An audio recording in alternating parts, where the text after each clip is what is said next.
नमस्कार विद्यार्थी मित्रांनो, आपल्या सर्वांचं स्वागत आहे जीके टू फॉर मराठी या एज्युकेशनल चॅनलमध्ये. तर योजना दूत भरतीच्या संदर्भात या ठिकाणी अगोदर आपण बरेच व्हिडिओ तयार केले, ज्यामध्ये तुम्हाला रजिस्ट्रेशनची प्रोसेस, अप्लाय करण्याची प्रोसेस, त्यानंतर तुमची नियुक्ती कशी पाहायची या संदर्भात माहिती पाहिली. पण तरी देखील आपल्याला बऱ्याच कमेंट्स आलेल्या आहेत. एक म्हणजे प्रोफाईल एडिट करण्याच्या संदर्भात, जे की मी अगोदरच सांगितलं की प्रोफाईल तुम्ही एडिट करू शकत नाही. पुढे त्याची संधी तुम्हाला मिळू शकते, पण सध्या तरी तुम्ही तुमचं प्रोफाईल जे आहे ते एडिट करू शकत नाही. मग त्यामध्ये तुमचा मोबाईल नंबर असो, ईमेल आयडी असो, चुकलेला असो, तरी देखील तुम्हाला घाबरण्याचं काहीही कारण नाही. कारण की तरी तुम्ही तुमची नियुक्ती ही पाहू शकता. दुसरं महत्त्वाचं म्हणजे अगोदर वेबसाईटवर फक्त आपल्याला अप्लाय करणे आणि लॉग इन करणे या 2 टॅब उपलब्ध होत्या. पण आता त्यामध्ये अपडेट होऊन निवड यादी आणि ॲप्लिकेशन स्टेटसचं ऑप्शन उपलब्ध झालेलं आहे. त्याच्या संदर्भात आपण माहिती पाहणार आहोत. आणि तिसरं महत्त्वाचं म्हणजे असं, की काही जण म्हणताय की आमच्या ग्रामपंचायतीमधील जागा भरल्या गेली, जॉइनिंग लेटर सुद्धा मिळाले. तर पहा मित्रांनो, त्याच्या संदर्भात देखील आपण माहिती पाहणार आहोत. चला तर मग सुरुवात करूया आजच्या व्हिडिओला. तर पहा मित्रांनो, ही आहे महायोजना दूतची वेबसाईट. तर या वेबसाईटवर जर तुम्ही आले, इथे तुम्हाला दिसतेच की महायोजना दूत राज्य महाराष्ट्र कोणी सुरू केली, माननीय मुख्यमंत्री एकनाथ शिंदे, आणि 10,000 रुपये प्रति महिना यामध्ये तुम्हाला मिळणार आहे. अंतिम दिनांक जी आहे त्याचा रकाना रिक्त आहे, कारण की 17 सप्टेंबरपर्यंत अगोदर जी आहे ती 13 सप्टेंबर अर्ज करण्याची शेवटची दिनांक होती, पण आता ती 17 करण्यात आली होती आणि तीही तारीख आता संपलेली आहे. अजून नवीन तारीख आलेली नाही. 17 तारखेपर्यंत अर्ज करता येत होते. आता मात्र तुम्हाला अर्ज करण्यात अडचण येऊ शकते. इथे पहा, अगोदर नोंदणी करा आणि कागदपत्रे पात्रता तपासा असे 2 पर्याय उपलब्ध होते. आता मात्र योजना दूत निवड यादी आणि ॲप्लिकेशन स्टेटसचे हे 2 टॅब उपलब्ध करून देण्यात आलेले आहे. एक म्हणजे की ज्यांची निवड झाली त्यांची यादी या ठिकाणी प्रसिद्ध होईल, आणि दुसरं म्हणजे तुमचं ॲप्लिकेशन कुठपर्यंत आहे किंवा ॲप्लिकेशन कुठे तुमचं पेंडिंग आहे त्याच्या संदर्भात माहिती देण्यासाठी ॲप्लिकेशन स्टेटस चेक चा देखील टॅब उपलब्ध झालेला आहे. तर सध्या आपण अगोदर योजना दूत निवड यादीवर क्लिक करणार आहोत. योजना दूत निवड यादीवर क्लिक केल्याच्या नंतर आपल्यासमोर नेक्स्ट पेज जे आहे ते वेबसाईटचे ओपन होत आहे. आणखी देखील ओपन झालेलं नाही. पुन्हा आपण यावर क्लिक करू. तर पहा मित्रांनो, योजना दूतच्या निवड यादीवर क्लिक केले असता हे जे आहे ते नेक्स्ट पेज आपल्यासमोर ओपन होते. आणि इथे पहा, इथे त्यांनी सांगितलेलं आहे की अर्ज करण्याची शेवटची दिनांक 17 सप्टेंबर होती. 10,000 रुपये प्रति महिना मिळणार आहे. एकूण जागा 50,000 आहेत आणि पूर्ण महाराष्ट्रात ही भरती घेतल्या जाणार आहे. आणखी तुम्ही खाली जर आले तर तुम्हाला शैक्षणिक पात्रता वगैरे निवड कशी होणार आहे त्याची माहिती आहे. पण कुठेही निवड यादी आपल्याला दिसत नाही. म्हणजे त्यांनी ऑप्शन जरी तिथे दिलेलं असलं की निवड यादी आणि ॲप्लिकेशन स्टेटसचं, तरी देखील तुम्ही निवड यादी या ठिकाणी पाहू शकत नाही. पहा, इथे त्यांनी 2 ऑप्शन दिले. एक म्हणजे अप्लाय नाव आणि दुसरं म्हणजे सिलेक्शन लिस्ट. तरी देखील इथून जी आहे ती PDF डाउनलोड होत नाही, कारण की अजून योजना दूतांना नियुक्ती मिळालेली नाही. आणि जे काही लेटर तुमच्यापर्यंत आलेले आहे, काही जण सांगताय की मला लेटर मिळालं, माझी नियुक्ती झाली, माझं सिलेक्शन झालं. तर पहा मित्रांनो, सिलेक्शन जे आहे ते अद्याप झालेलं नाही.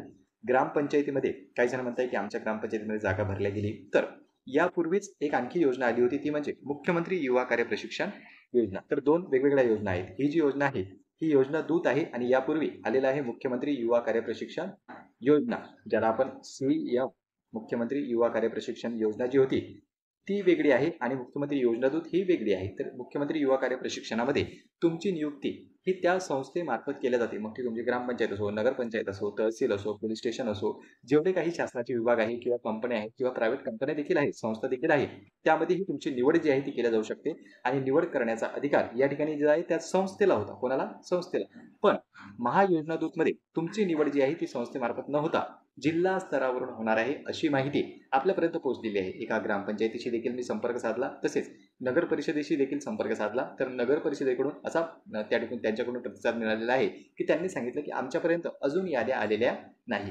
आमच्यापर्यंत मुख्यमंत्री युवा कार्य प्रशिक्षणच्या याद्या आलेल्या आहेत, पण मात्र मुख्यमंत्री योजना दूत जे आहे त्याच्या याद्या त्यांच्यापर्यंत पोहोचलेल्या नाहीत. त्यांनी एक अंदाज वर्तवला आहे की तुमची निवड जी होणार आहे ती मे बी जिल्हा स्तरावरून केल्या जाऊ शकते.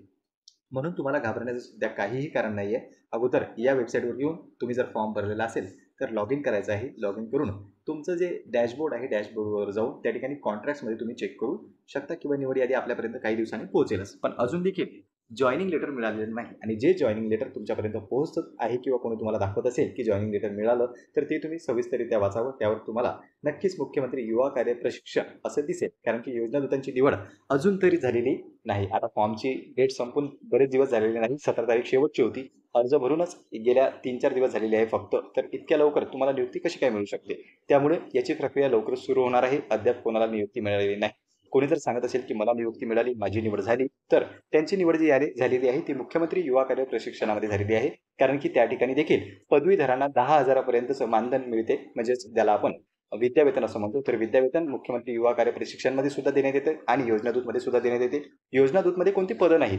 जसे की ग्रामपंचायतीमध्ये किंवा तहसीलमध्ये तिथे त्या ठिकाणी पदे भरून घेण्यात आली. पण त्यामध्ये आपल्याला दिसते की कॉम्प्युटर ऑपरेटर झालं, अशा पद्धतीचे पदं त्यांनी भरून घेतले. क्लर्क झालं, कॉम्प्युटर ऑपरेटर झालं, असे विविध त्यांनी डाटा एंट्री ऑपरेटर झालं, अशी पदं त्यामध्ये भरल्या गेली. तर इथे योजना दूतमध्ये पद नाही आहे कोणतं. कारण की हे या पदाचं नावच योजना दूत आहे. इथे तुमचे कामं जे आहेत त्या शासनाच्या योजना जिल्हा स्तरावरून जे माहिती अधिकारी असतील त्यांच्यापासून तुमच्यापर्यंत येतील आणि तुम्ही सामान्य जनतेपर्यंत त्या पोहोचवायच्या आहेत. तेच मुख्यमंत्री युवा कार्य प्रशिक्षणमध्ये जर आपण पाहिलं तर त्या ठिकाणी तुम्हाला प्रत्यक्ष ऑफिसमध्ये जाऊन संस्था जी काम सांगेल ते तुम्हाला काम त्या ठिकाणी करायचं आहे. तिथे प्रेझेंटी लावायची आहे, पूर्ण हजेरी लावायची आहे तुमची आणि त्या हजेरीवरूनच तुम्हाला विद्यावेतन मिळेल.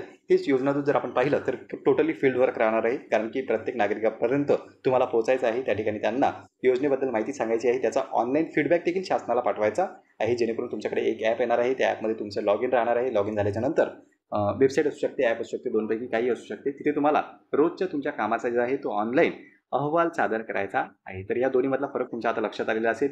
जे काही ग्रामपंचायत असो, पंचायत समिती असो किंवा इतर काही नगरपरिषदा असो, त्या ठिकाणी ज्या जागा भरल्या गेल्या आतापर्यंत त्या मुख्यमंत्री युवा कार्य प्रशिक्षणच्या होत्या.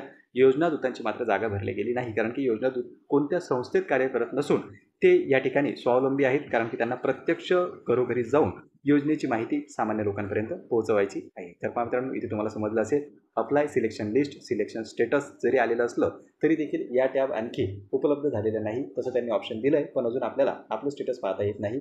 आपलं स्टेटस आपण लॉग इन करूनच पाहू शकतो. त्यामुळे तुम्हाला अगोदर लॉग इन करायचं आहे. लॉग इन केल्यानंतर ॲप्लिकेशन स्टेटसमध्ये जाऊन कॉन्ट्रॅक्ट्समध्ये जाऊन त्या ठिकाणी तुम्ही तुमचं जे आहे कॉन्ट्रॅक्ट्स पाहू शकता. तर ही होती महत्त्वाची माहिती. या संदर्भात आणखी जर काही तुमचे प्रश्न असतील तर तुम्ही बिंदासपणे कमेंट सेक्शनमध्ये कमेंट करू शकता. पुन्हा भेटूया आपण एका नवीन अपडेटसोबत. सध्या तुम्हाला या वेबसाईटवर येऊन लॉग इन करायचं आहे आणि इथेच तुम्ही तुमच्या नोंदणीचं स्टेटस पाहू शकता. नवीन अर्ज करण्यासाठी तारीख अजून वाढलेली नाही. जर ती वाढली तर त्याबद्दल देखील मी तुम्हाला अपडेट देईल. आणि सर्व अपडेट वेळोवेळी मिळवण्यासाठी चॅनलला सबस्क्राईब करून घ्या आणि डिस्क्रिप्शन बॉक्समध्ये आपल्या टेलिग्राम ग्रुपची लिंकसुद्धा आहे. त्यावर जॉईन होऊन तुम्हाला जे आहे ते वारंवार अपडेट मिळत राहतील. पुन्हा भेटूया अशाच एका माहितीपूर्ण व्हिडिओमध्ये. नमस्कार.